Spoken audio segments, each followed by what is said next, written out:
Hello नन्हे दोस्तों, welcome to Ishmish toons learn, laugh and play. Conversation between two friends. Hi Ravi, what are you doing these days? I am preparing for my exams.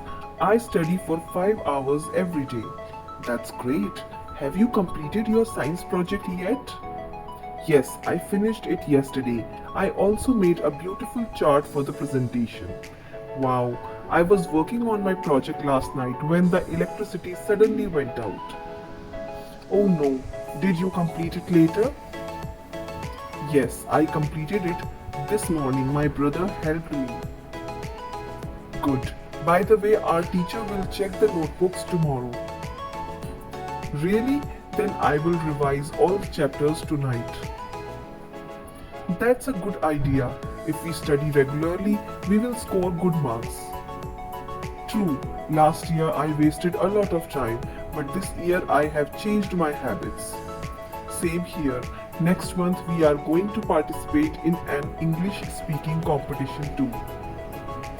Wonderful! We have practiced many conversations already. Yes, and we are improving day by day. Alright, I should go now. I will call you in the evening. Okay, take care and keep studying. Thanks for watching Ishmish Toons. For more such videos, please like, share and subscribe.